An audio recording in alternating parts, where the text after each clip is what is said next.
So Paul, 1-0 defeat at Hayes Yeading, a tough one to take in the end, that one, isn't it?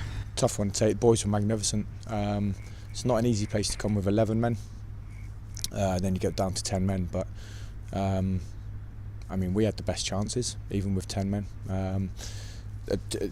Possession stats would have been ridiculous for Hayes. I don't know, 85-90% possession, but I thought we defended great. Boys put their bodies on the line. Thought we looked a threat every time we went forward as well. To lose it the way we did was really disappointing. It's a learning curve, you know. Like Ollie's been sent off, he's been booked, and then he tugs a shirt for him, and you can't do that. So it's a learning curve for him. Learning curve for Mac as well in goal. At the end of the game, we've got, you know, Zach Hartley 19, Owen Bevan 18, Ferdy in midfield 17, Mac in goal 19. So really pleased, really proud. Boys done great. And to play nearly 65 minutes with 10 men against the league leaders is realistically that was their only, with the free kick at the end was probably their. Yeah, I mean we restricted them to long range shots outside the box, which you're always gonna. You know, they're always going to have certain chances, but I mean, the goalie hasn't had a save to make. Our goalie has not had a save to make. But I mean, the goal at the end, it's baffled me really. Obviously, it's been warned for time wasting.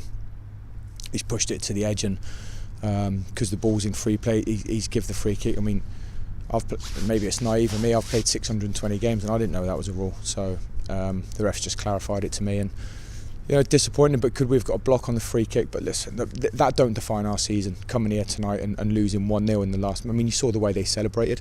It's like they'd won the World Cup, so obviously meant, you know, the world to them. And they were obviously they're going for the league title, so you know, they kept going, and they'll think they got their just rewards, but I'm not so sure.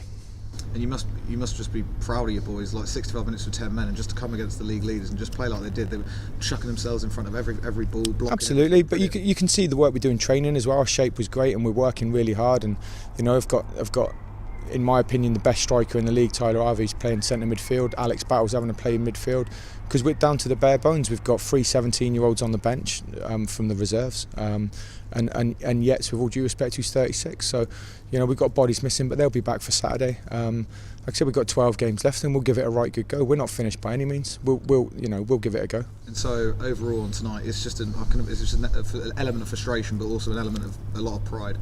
A lot of pride, but I'm really disappointed for the boys and myself. But it's a lot of pride. The boys were great, and anyone who says differently is deluded. We were terrific. Anyone from our league manager who was here tonight and don't relay the same message is deluded. So I thought we were great.